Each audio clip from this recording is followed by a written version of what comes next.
Hello everyone, welcome to the Crochet Times.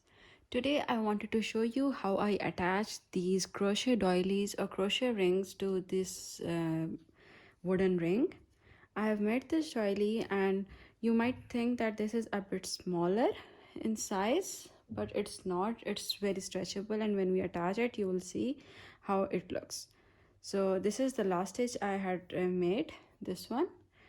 uh, Let me show you what you can do. You are just going to cut your yarn from the skein a little bit too long, because you might think that you will need less yarn, but you don't. You actually need a lot of it.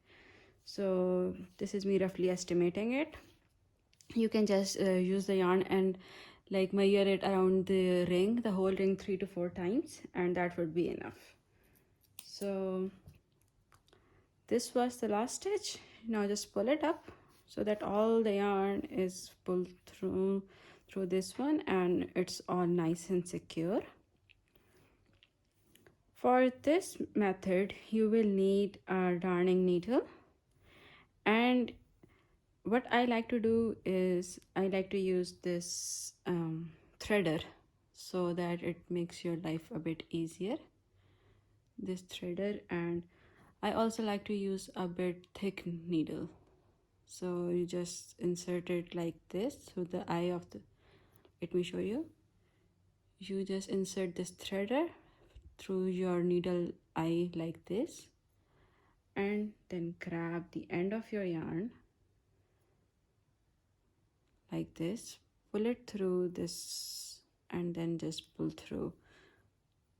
And it makes it so much easier. You can use a thicker yarn or a thinner yarn or thinner needle, but if you have this, your life will become so much easier and weaving in ends will not be so much difficult.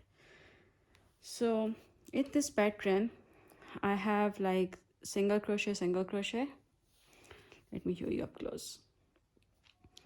This is single crochet, single crochet, single crochet, half double crochet, and then I have 3 double crochets.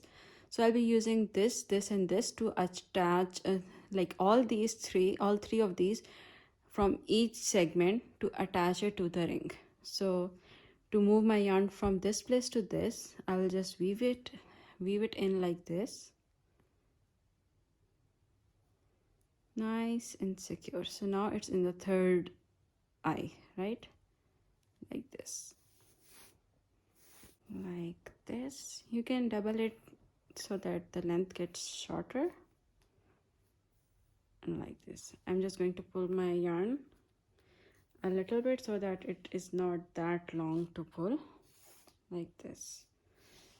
So now what I'm going to do, I'm going to like weave it like this once so that this yarn doesn't get stretched from this area and ruin the shape.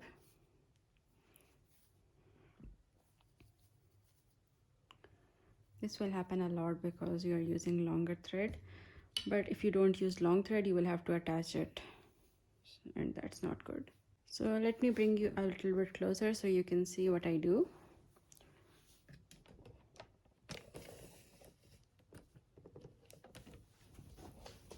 I am going to take my thread and my needle,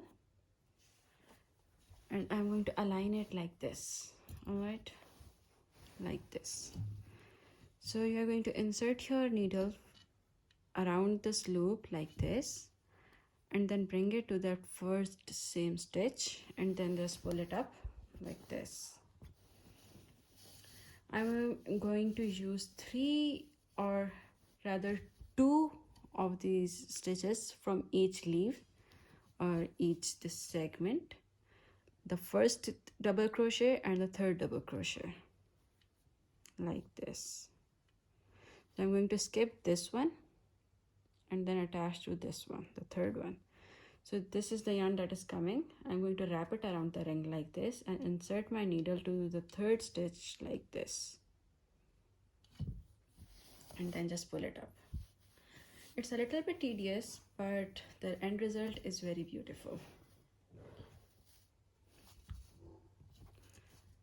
Now I'm going to insert the needle, skipping all these stitches. I'm going to wrap my needle around or yarn around this ring like this, and then insert it in the next segment's third stitch, the double crochet's first double crochet, like this.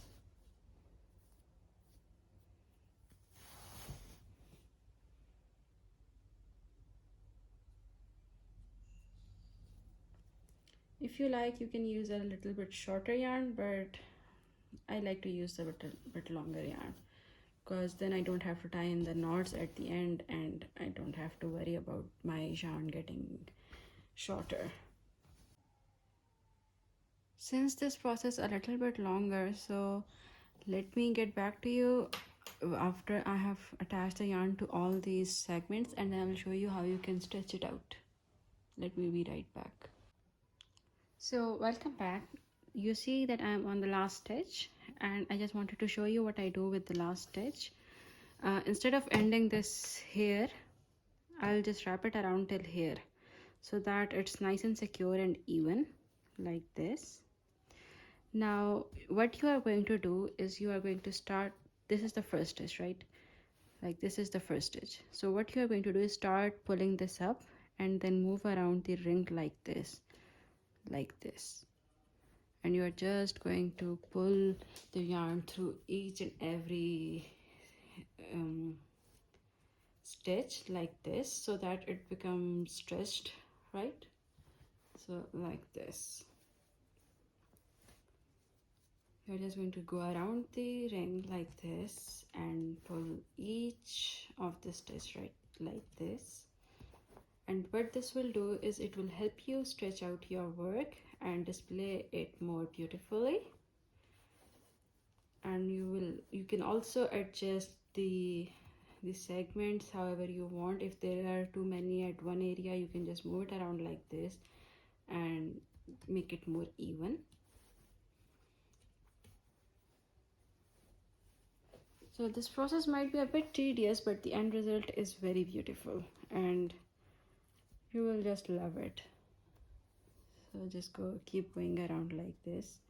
Once you have thread every stitch, the rest of it is very easy and you will end up with a very beautiful wall hanging like this. Once you have secured every string like this, you're just going to insert your hook, insert your needle like this and just secure it, and you are basically done. Just tie this one a little bit tighter and you are basically done with this. It looks so beautiful and I hope you try this method. I really hope that you try this method to make all these beautiful wall decorations, and I hope that it helps you. Thank you for watching, and if you like, please don't forget to like this video and subscribe. Goodbye.